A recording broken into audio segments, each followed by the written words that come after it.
Good afternoon, folks, and welcome to the City of Oakland's K-Top Studios. I'm Christy Johnston-Limon. I'm happy to welcome you. I'm the Deputy Director of Economic and Workforce Development here at the City of Oakland, and I oversee the Business Development Division along with a team of amazing colleagues who are here today to bring you an opportunity we're calling Oak Talks. Oak Talks is kind of a TED Talk style approach to really centering the voice of Oakland's small business community. As you all know, the City of Oakland's heart and soul is based on the success of our 30,000 or so businesses here in Oakland. And today you're going to hear from two of our beloved businesses who are going to share not just their heartbreaks and challenges, but also ways that they want to partner with you all as members of our city staff and community and partners. And so it's my pleasure to welcome you to this today. This partnership is made possible through the Oakland Fund for Public Innovation. They have this amazing program called the Cultural Strategist in Government. And what they do is they work with community partners who apply to then be embedded in city departments and bring in arts and culture and networks and a certain way of thinking and doing business that helps to, again, innovate and create and be creative in city departments. At EWD, we're super, super lucky to have an amazing cultural strategist. I've known Yvette Holtz for a long time, working for arts and cultural organizations in Oakland and in the Bay Area. And it is my distinct pleasure to welcome Yvette Holtz to the stage as our cultural strategist. Please give her a warm welcome. Thanks, Christy. So awesome to be working with you in the Office of Economic and Workforce Development. I could not have asked for a better colleague, a more responsive and open-minded and positive, proactive partner to take on ideas and ideas that kind of are really outside of the box and probably things that as staff members it's harder to do than it is when you have someone who's just like, hey, how about this? Hey, what about that? You know, we could try this that way. So it's been really wonderful. Also for me as a business owner in the East Bay to feel like I'm being heard too. As a cultural strategist, I'm also feeling like I'm being heard. So what we did, let me first just back up a second. My organization is called the Bay Area Organization of Black-Owned Businesses, and we are a merchants association working toward the betterment and improvement of quality of life throughout the East Bay by focusing on Black-owned businesses first. And with that, it's been a great pleasure to open up this opportunity, to create this opportunity and open it up to all small business owners in Oakland. And we had probably 200 times more applicants than we had room for in this Oak Talk series. So it was a very, very difficult decision on who and how folks would come and how we would organize it. But I'm so pleased with how things have come together. And our first speaker today is someone whose business I have had the pleasure of watching grow over the last several months that we've been in contact. And I'm so pleased and honored that she's here to tell her story and share some insights about what she believes will be impactful and helpful in growing her business in Oakland. If y'all will join me in welcoming LaTora Monk from Oaklandia Cafe and Bakery to the stage. Afternoon, everyone. Good afternoon. As you've heard, I'm LaTora, owner of Oaklandia Cafe and Bakery. This is actually our second location. We first started off on 30th Street back in 2020, right off of 30th and Broadway. We were husband and wife, and still are, that started a concept where initially a cafe was an investment. It was a secondary form of income. It wasn't primary. It wasn't supposed to be.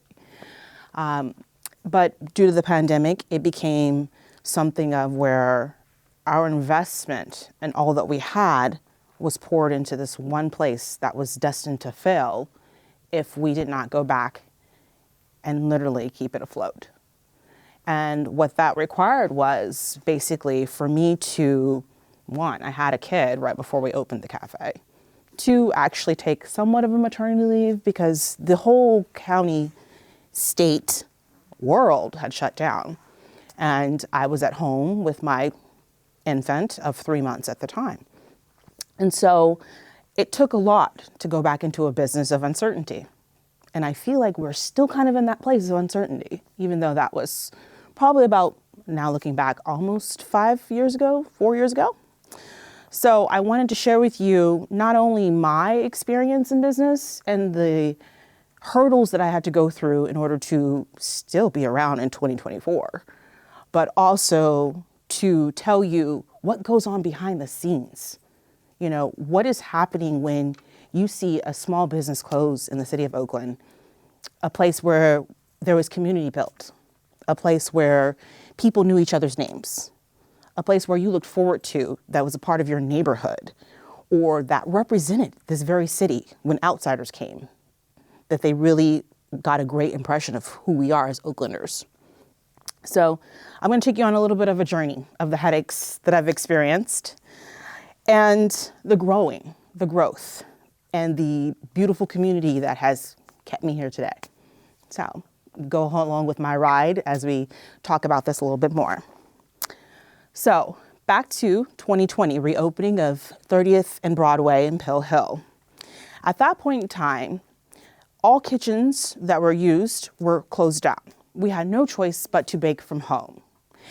And there was like this phenomenon going around where home baking became the way of life, because people that had these talents and needed to make an income started baking from home, which is what my kitchen turned into for 2 years while we were off of 30th and Broadway, which meant we had no access to our kitchen.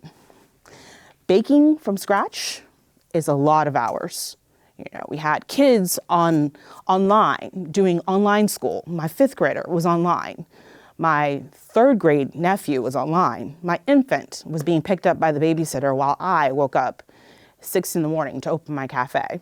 My husband, his shift would start from, let's say, he had 2 jobs. So 1 a.m., from 1 a.m. to basically 8 a.m., he was at his actual primary job. And then from there, he'd come home and deal with all the things going on with the kids.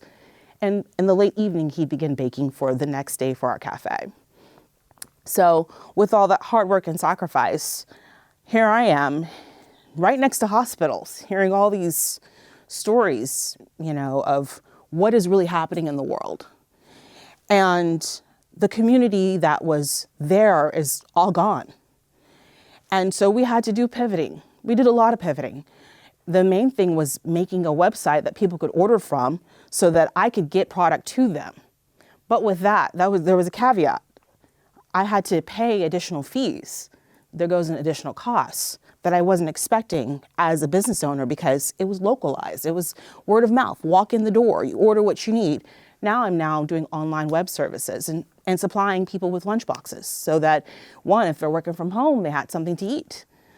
2, also just try to get our name out there and keep us afloat. And that required not only myself working there, but I got the luxury of having 2 amazing young ladies that were at home because they couldn't go away to school for college. And it kind of set the foundation of my community involvement of taking care of one another. And they stayed with me for two years. They learned work skills. They learned how to interact with customers with the mask on and PPEP, but they were dedicated. And so I was able to keep going because I had that part-time support, although not much, but enough for me to keep my doors open. And so as we go along and we're in this new era of business, we see this huge wave of people supporting small businesses. And for the first time, I was no longer invisible. And there were literally 2 other cafes within 100 feet of my location. I remember seeing the bikers from Berkeley coming down to my cafe when the Oakland Side article hit of the fundraiser that one of the mailmen started to do on my behalf. And I was in shock because, you know what, as an entrepreneur, we don't ask for help. I've never been someone that's ever asked for help. I've always been independent. Find a way. You find the resources, you do it. But I was in a new era of not having a community yet because I just got started. So for that mailman, for those students, for the bikers in Berkeley, for the article to hit, was able to open people up to seeing me and for me realizing that there is a community here. And so, as I said before, we have the students, we have my husband working at home, we have children online. We're still not making enough money because the time frame that we closed, bills have piled up. I no longer had a primary job anymore either because I was trying to save our investment. So I did what any other business owner would do. I started looking for someone that believed in my mission, someone that believed that we're good enough to keep going, to grow us. And I'll be honest with you, I never thought that I would allow investors to invest in my business because that was the whole point. I'd worked for corporations. I'd worked in startup companies. I learned a lot of my managerial skills coming up doing those things. And so it took a lot out of me to, again, ask for help and sell myself. You know, you always wonder, am I good enough? Are they gonna really, really invest in me? Well, they decided, yeah, we're gonna do it. And I keep those people synonymous because they're in the background. They're not on the day-to-day operations. They were a source of one-time pump into the business. And from there on, I'm on my own, essentially. So here we are on 12th Street. Finally, my husband doesn't have to bake from home anymore. I get my kitchen back. And we come here, 2022. It's still pretty quiet in the office level.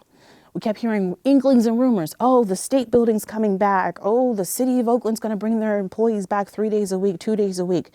Oh, the federal people are coming back. They're gonna be back once a month.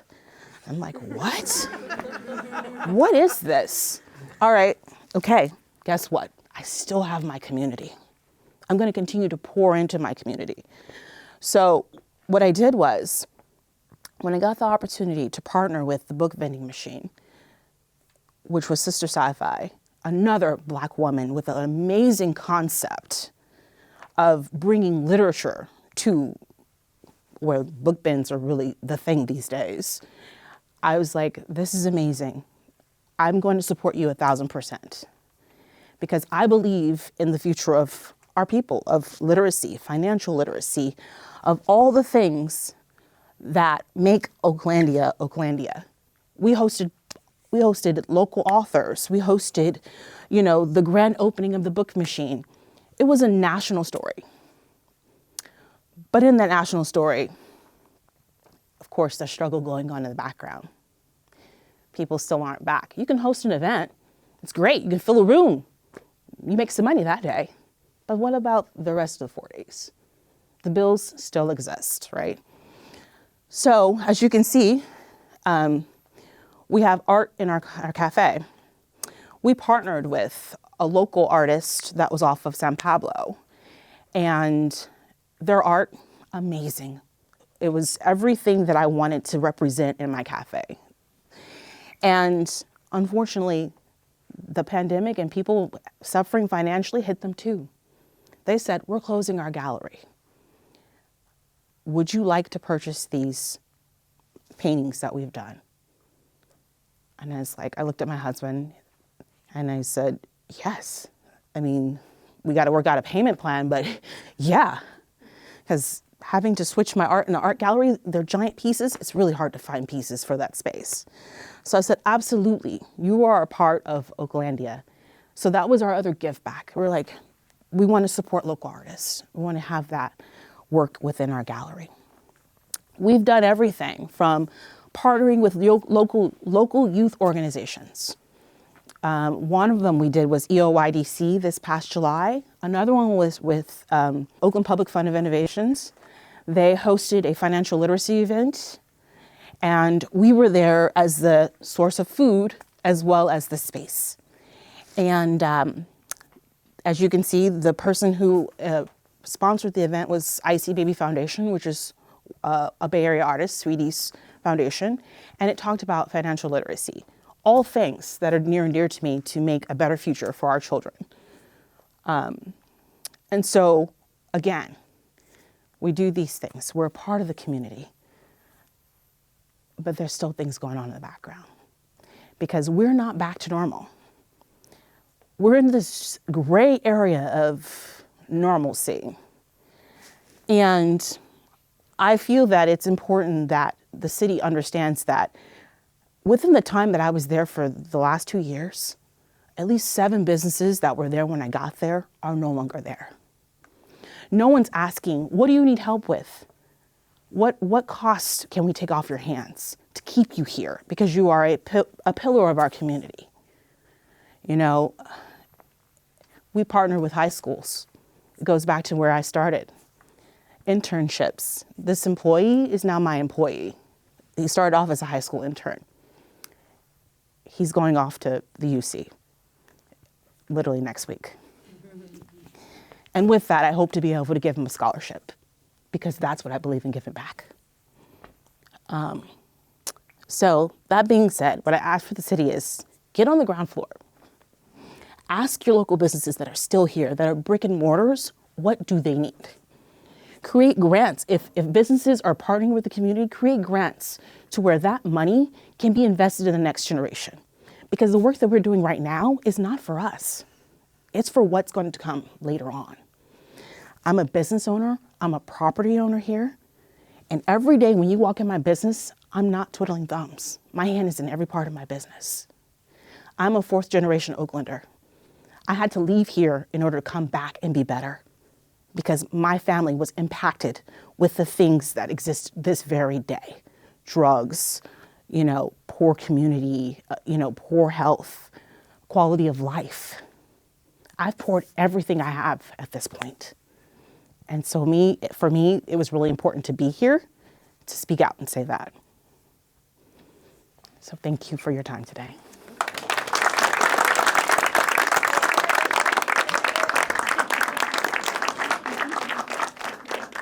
Any questions? Amazing. Yeah, I want to invite anyone with questions for Latura.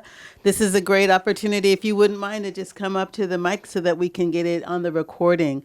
But I also just want to take a moment and thank you because I know even right now as we're speaking, your business is open and operating with the interns and the high school students and the folks that you've been able to employ and just keeping that in balance is a lot. And giving people second chances because I have people that did not have the best, make the best choices and helping them stay a member of society, a positive member of one. I do that as well. So. And can I just offer one question for you, Sure. and then maybe that'll give others the feeling of freedom to be able to ask as well. But I'm curious about your experience in going from your original location to your expanded location, and what was the process as far as getting your permits and planning and all of that kind of stuff going? I'll be honest with you, a lot of it is kind of a blur because here's the thing. I was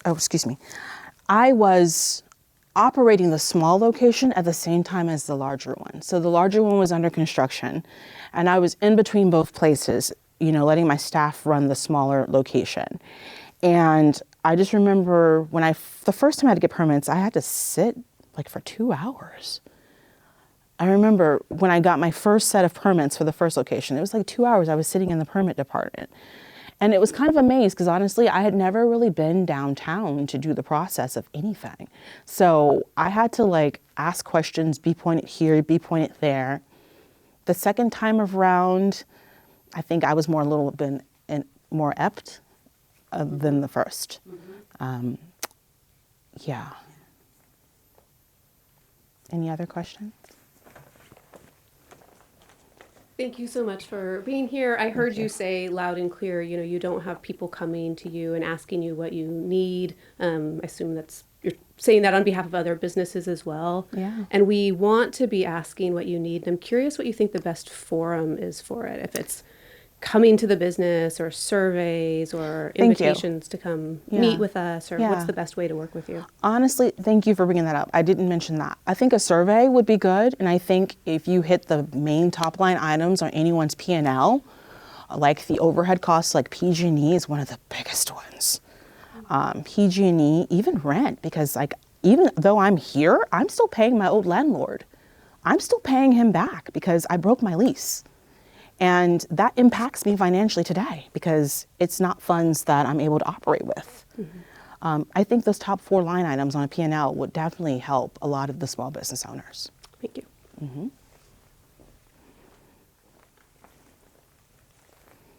Awesome. Well, thank you all again, but I want to give LaTora another glowing, fabulous round of applause and appreciation for sharing with us. And we'll take a break after this. Let's just give her a hand. And a hug.